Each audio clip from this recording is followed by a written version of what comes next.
Itinaas niya ang kanyang kanang kamay at dinuro niya si Conrad. You will never ever touch me again. Nakakasuka ka. Nakakadiri ka. Pumihit siya pero hindi man napakalayo ay nagsalita itong muli na nagpahinto sa kanya. Nagbago na ako, Mira. Hindi kailanman nagbabago ang mga kagaya mo. Gago ka noon. Mas gago ka ngayon. Habang buhay kang magiging gago. Nangangatal ang mga labi niyang tapo ng mga salita. Sinusigurado niyang babaon sa puso ni Conrad ang lahat ng sinabi niya. Gusto niyang ipaintindi rito kung gaano siya namumuhi. Maglaho ka na sa buhay ko. I will never ever forgive you. Mamamatay akong babaunin ko ang galit ko sa'yo. Mabilis siyang humakbang muli at tumipo na naman kasi ang mga luha niya sa gilid ng kanyang mga mata. Ang traitor niyang mga mata. Ayaw talagang paawat. But somehow, she felt braver. Ngayon natagpuan na kita, Mira. Hinding-hindi ka na makakalayo. Mananatili ako sa tabi mo. Kahit itaboy mo pa ako ng maraming beses. I will never ever go away. Kung nasaan ka, doon din ako. Hanggang sa dumating ang araw na mapatawad mo ako. Mangarap ka, Conrad. Mangarap ka. Ngayon niya inaani ang lahat ng sakit ng loob na ibinigay niya noon kay Miraya. Mas higit siyang binabagabag ng konsensya niya. Sinampal siya ng katotohanan kung gaano siya kasamang tao. Nagbago na ako, Mira. Bulong na wika niya habang pinapanood niyang lumalayo ito sa kanya. Bumugas siya ng hangin sa kawalan. Ilang saglit pa niyang tinitigan ang nakasaradong pintuan. Gusto niyang sundan at habulin si Miraya. He wanted to explain some more. Ngunit sa estado ni Miraya ngayon, walang anumang paliwanag ang kaya nitong tanggapin ngayon. Kasalanan niya. Naging gago siya. Lumabas siyang muli ng bakuran at naupo sa kotse. Mahaba pa ang araw. Kumakaway ang ideyang umuwi at magpahinga na lang muna. Pero mas gugustuhin niyang dito na lang muna siya. Babantayan niya si Miraya. Gagawin niya ang lahat. Manatili lang sa tabi nito. Isang oras din ang lumipas nang muling bumukas ang pintuan.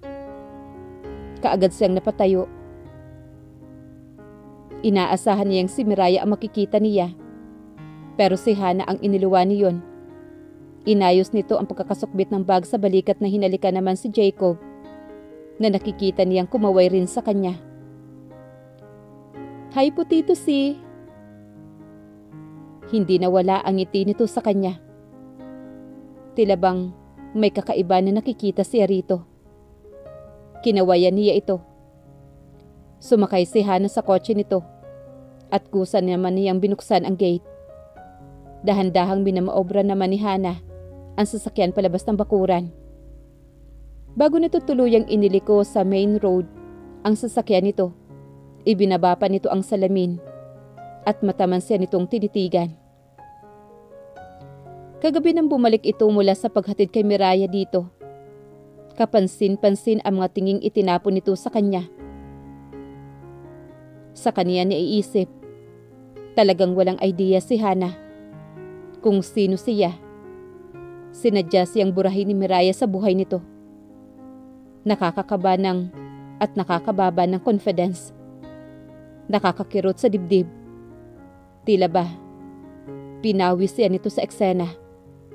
Ganito pala ang pakiramdam ng baliwalain. Sa'yo na. Naagaw ni Hana ang pansin niya pangkain na iniabot nito sa kanya. Kunin mo na. Alam ko kagabi ka pa rito sa labas. Masama ang malipasan ng gutom. Baka mas mabaliw ka pa. Wala naman siyang pakialam kung nagmumukha siyang gago. Can we talk? Tanong nito matapos niyang abutin ang pagkain at magpasalamat. Yes, of course. May pag-aalangan niyang nilingon ang bahay ni Hana. Huwag ka mag-alala. Hindi siya lalayo. She doesn't have any reason to hide. She's the victim here. Hindi siya dapat matakot na harapin ang sinuman. Patama ang sinabi ni Hana. Dapat lang. Mag-convoy na lang na tinungo nila ang Hana and location ng Art Alley. Dahan-dahan nang nabubuhay ang business district ng Paiti mula sa labas. Hindi niya maiwasang hangaan ang kabuuan ng bestro. Lahat na makikita sa labas at loob ay para kay Miraya iyon. So mag-uusap tayo o tatanga ka na lang dito sa parking lot buong araw? Sumunod siya kay Hana sa loob. Sunod-sunod na bati kaagad ang sinalubong sa kanila ng mga tauhang nagsisimula na maglinis. May nagpupunas ng mesa at upuan. May nagmamap ng sahig. Kani-kaniyang toka ng gawain ang mga empleyado. Hindi ko maiwasang mag-isip na hindi ka talaga naniniwala sa kakayahan ko. You did it because you have another agenda, and that is Mira. Ang bungad ni Hana nang magkaharap na sila sa maliit na opisina. Ito yung nagustuhan niya kay Hana. Straightforward ito. Walang pasikot-sikot, professional, kung makipag-usap. Hindi ko ikakailayan na may motibo talaga ako. I was just desperate, Hana. Too much desperate to be with her again. Ilang sandaling tinitigan lang siya ni Hana. Tumatagos ang seryoso nitong mga titig sa kanya. Ang mamiliyanan niya, ang naaalala niya kay Hana. No wonder na maganda ang relasyong nabuo sa pagitan nito at ni Miraya. Kapag tinititigan niya mula sa malayo ang dalawang babae, hindi niya maiwasang maalala kung gaano kalapit ang ina at si Miraya. Maging si Kali. He was just glad that Hana found Mira. Ang dami niyang gustong itanong pero inunahan na siya ni Hana. Hindi ko talaga alam kung ano ba talaga ang nangyari sa inyong dalawa. And honestly, kung may pakikinggan man ako, si Mira lang iyon at hindi ikaw. I know nothing about you. Hindi rin ako sigurado kung totoo ang lahat ng ipinapakita mo. Because, right from the start, nilibot nito ang tingin sa kabuuan ng opisina. This was part of a lie. Malalim na tinamaan ang puso niya ng prangkang mga salita ni Hana. Nakita niyang may hinugot ito sa bag. It was a checkbook. Nagsisimula na itong magsulat at alam niyang ibibigay iyon sa kanya. Kaya maagap niya itong pinigilan. Please, Hana. Don't do this to me. Muli ay tumapon ang matitiim nitong mga titig sa kanya. This partnership will be a bit awkward. You made it certain na sa gayon ay hindi kami madaling makakawala sa iyo para mapalapit ka sa kanya. Itinuloy nito ang ginagawa at pinilas ang tseke na ngayon ay inilapag na sa lamesa. Kahit papaano, may laman pa. Yan. Daras ng utang ko ay pag-iipunan ko nang maibalik ng buo ang perang ipinampuhunan mo sa akin, sa amin. Lahat ng sinasabi nito, it's validated his selfishness. Labas ang usaping negosyo sa lahat ng personal naming problema ni Miraya, Hana. This is just between Mira and I. Napatungo naman siya. Tinatablan siya ng hiya sa totoo lang. I am selfish. Aaminin ko.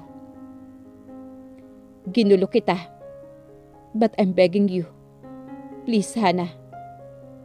Hayaan mo naman akong makita siya kahit sa malayo lang. I promise you, I won't force myself on her. Hindi na ako mabubulahaw sa buhay niya. Hindi ko siya lalapitan. Titingnan ko lang siya. That would be fine with me. Kahit yun man lang. At least for now. Lumipas din ang mahaba-habang sandali sa kanya. Lang nakatutok ang mga mata ni Hana. She didn't say anything. Not a word from her. Saka ito nagpakawala ng malalim na buntong hininga. Alam mo bang, napakadami niyang pinagdaanan. Genuine ang na-concern na nakikita niya sa mga mata nito. Hindi ko alam kung ano ang parte mo sa lahat ng yon. Pero, alam kong malaki ang kinalaman mo. If you're going to ask me anything about her, I'm sorry. Wala kang mapapala sa akin. Ibinalik nitong muli ang checkbook sa bag. One question thought. Hinintay niya ang tanong nito. Mahal mo ba siya? Do I love her? Yes.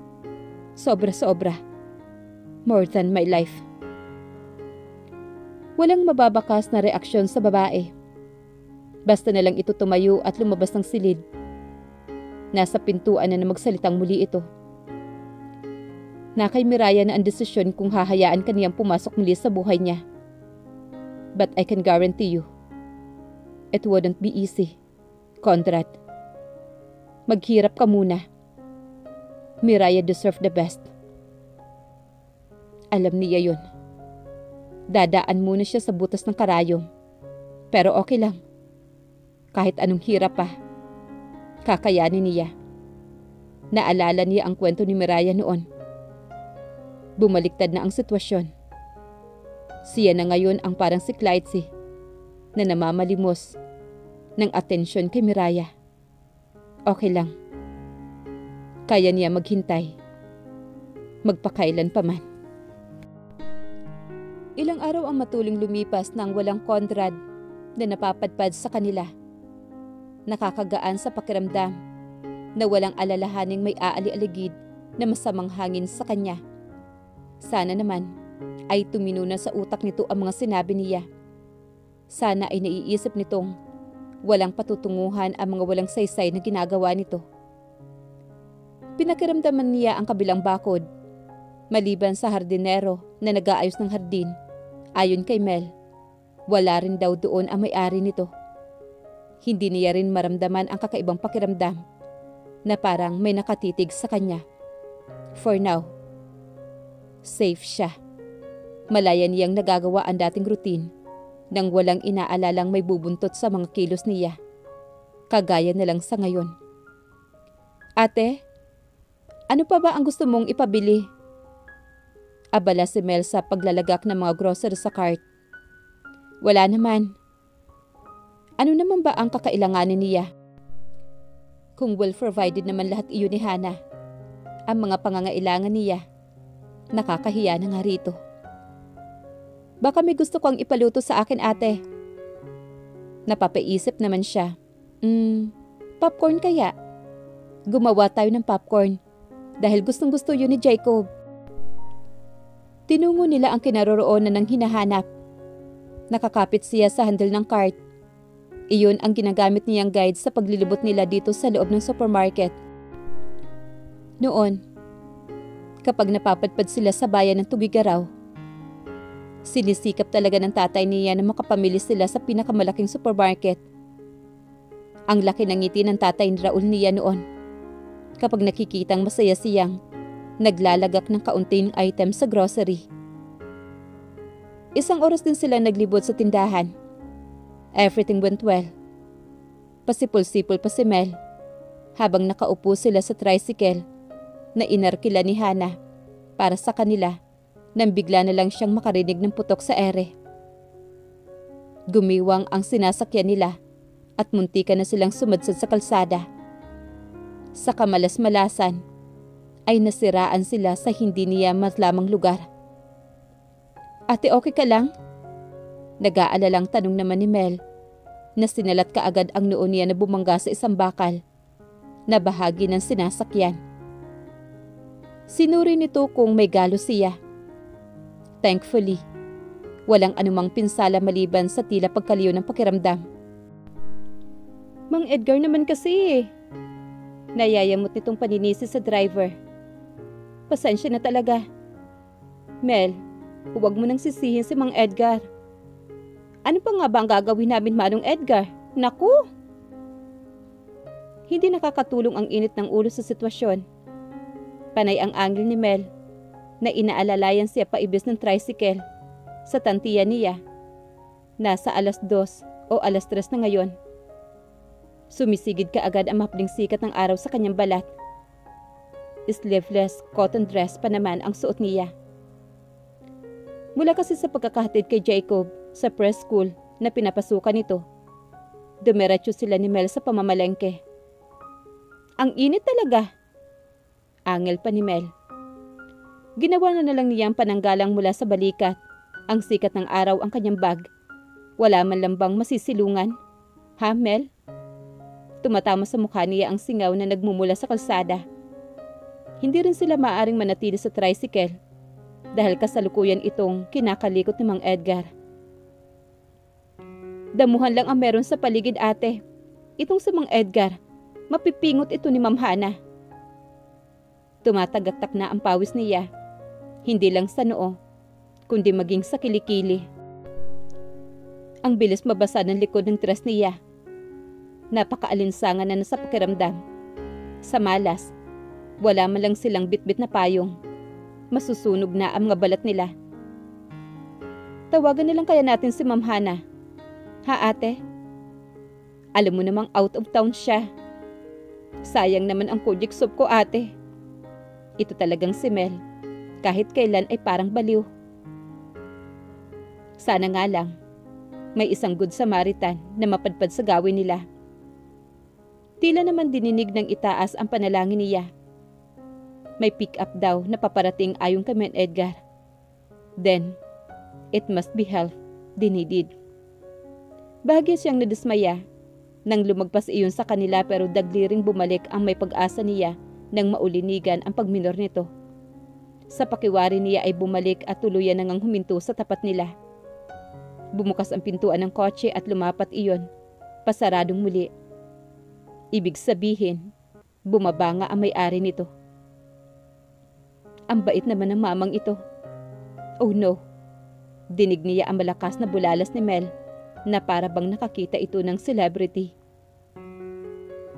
Anong problema, Manong? Natigilan siya nang marinig niya ang boses ni Conrad. Hanggang dito ba naman? Akala ba niya ituluyan na naglaho sa buhay niya ang taong ito?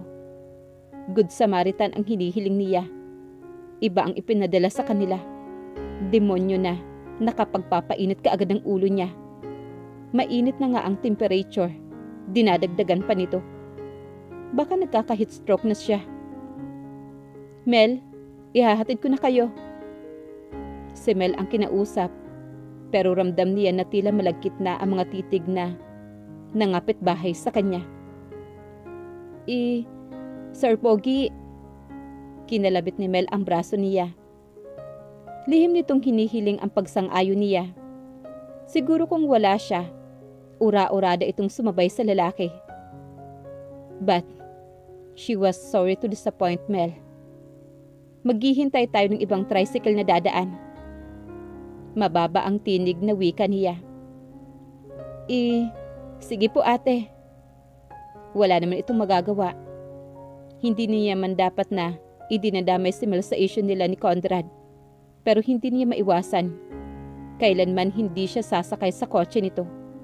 Baka nakakalason ang pabango na gamit nito. Mira, let me take you home.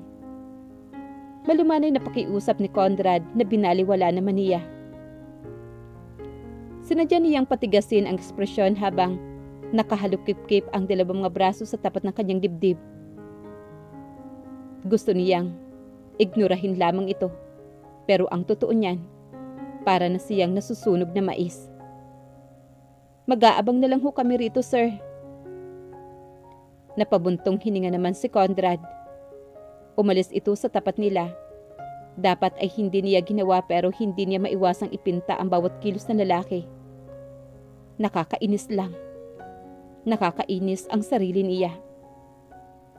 Ikabit na ninyo na lang ho ang tricycle sa kotse, Manong, at ihahatid natin sa talyer. Wala ngang balak umalis. Ano ito? Patigasan ng bungo at pakapalan ng mukha? Nakakahiya naman, sir. Huwag na ho kayong mahiya, Manong. Napaismid naman siya.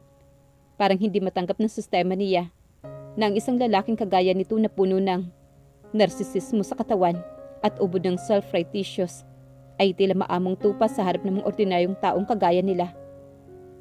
Or maybe, this was just an act. Saglit ding lumipas nang muli itong lumapit sa kanila. Narinig niya ang tunog na tila binubuksang isang bagay. All of a sudden, nakaramdam siya ng tila kaginhawahan sa katawan ng may kung anong bagay na tumabing sa kanyang ulo mula sa nangangalit na sikat ng araw. Pinayungan siya ni Conrad. Hawak nito ang payong. Like he was protective lover. A lover.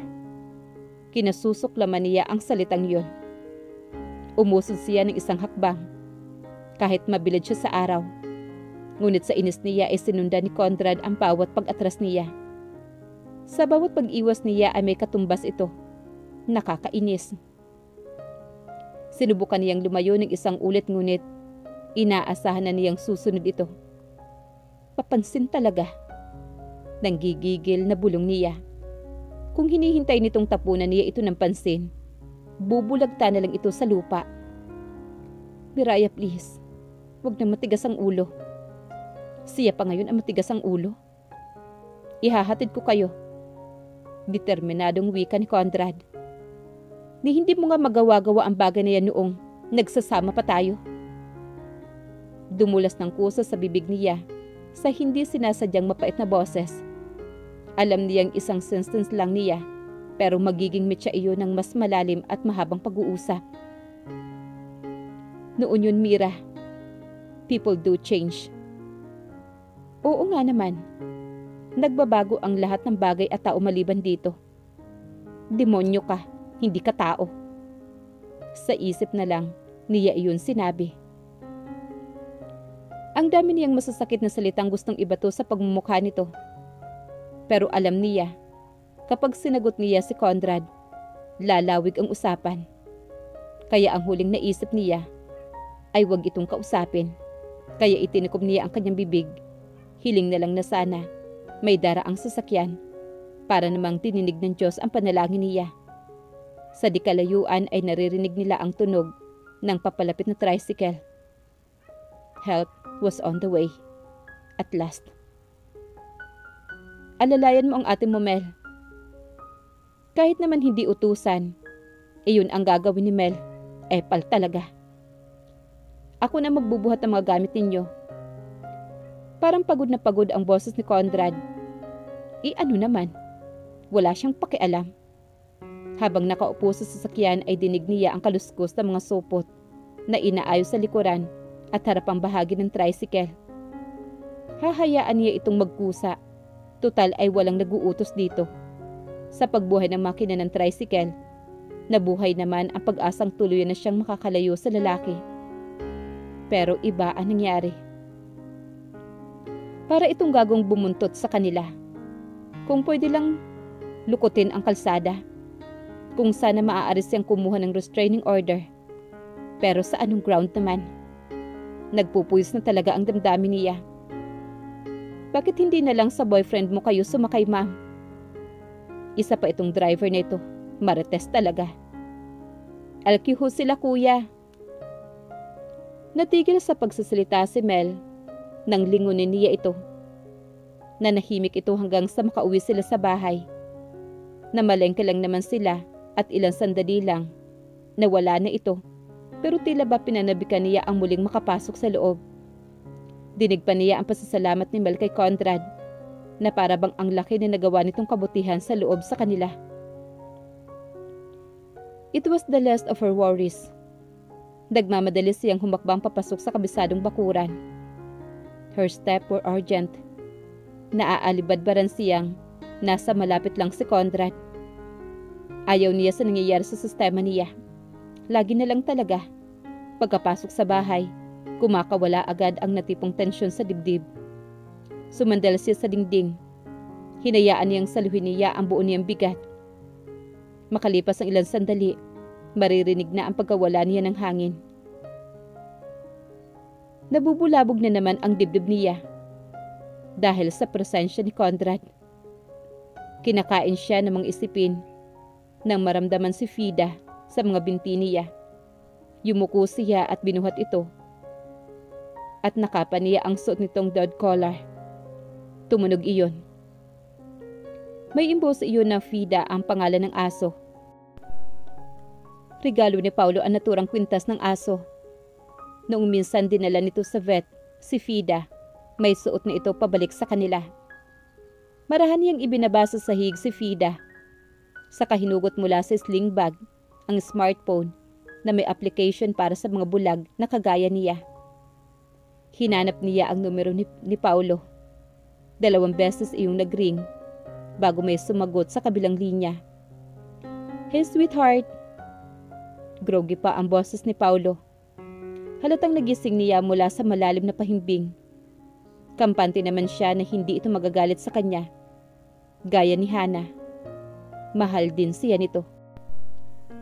Madaling araw pa rito. Alam mo ba yon? I know. It's just that I missed you. Katatapos niya lang sabihin ang pangungusap nang maulinigan niya ang malakas na pagbagsak ng kung anong bagay sa tantiya niya ay sa mesa iyon sa kusina. Naku, pasensya ka na Kuyang Pogi ha. Ikaw tuloy ang pinabuhat ko ng mga pinamili namin. Inuukit ng utak niya na maaring narinig ni Conrad ang huling sinabi niya. Talaga? Who is that? Hindi niya nasagot ang kasunod na tanong ni Paulo. Paano ay tila umurong ang dila at lakas niya nang maulinigan ang mabibigat na mga yabag mula sa kusina na batid niyang papalapit sa kanya. Bakit ba tila siya nag-aalanga na marinig nito ang mga sasabihin niya?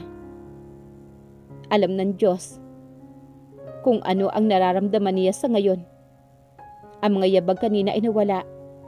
Ramdam niya ang mga titig na sa pakiwari niya ay sa kanya lang nakatutok. Binabantayan siya. Mira? Nandiyan ka pa ba? Yes. Kumabog naman ang dibdib niya. Nakakainis. Umuwi ka na. Oo naman, malapit na. Hayaan mo. Ilang tulog na lang at makikita mo na rin ako. Bukod sa sorpresa ko, ano pa ba ang gusto mong pasalubong ko sa'yo? Napangiti naman siya. Kung gaano ka thoughtful. Si Paulo sa kanya. Malayong malayo sa lalaking sigurado siyang nasa harapan pa rin niya hanggang sa mga sandaling ito. Ang tigas ng bungo nitong isiksik ang sarili sa kanya. I'll wait for you, sweetheart. Buo niyang nasabi ang pangungusap. Walang samid sa lalamunan. She just hoped na makatulong ito para lumayo sa kanya si Conrad. Narinig na lang niya ang mabibigat na mga yabag. Kasunod niyon ay ang pagdabog ng pagbubukas ng main door at pabalyang pagsarado nito. O may echo sa buong bahay ang ingay. La? Ano nangyari dun, te? Nangingiti-ngiti lang yun. Kanina habang nakatitig sa'yo, pero parang tigri na, nakahandang manlapa habang nakikita kang may kausap sa phone. Nagtatagis ang mga bagang. Ang dilim na mukha, ay ewan ko ba doon? Lumalagpas lang ang mga sinasabi ni Mel sa pandinig niya. Mas napagtutuunan pa niya ng pansin ang ingay na nagmumula sa labas. Tunog ng walang pag-iingat na pagbubukas-sara ng kotse at ang pagkabuhay ng makina na mabilis na pinaharurot. Conrad was driving recklessly. Galit nga kaya ito sa sinabi niya. Galit nga gaya ng sinasabi ni Mel. Yan ang dapat. Magalit ka, Conrad. Magalit ka at tuluyan mo na akong lubayan.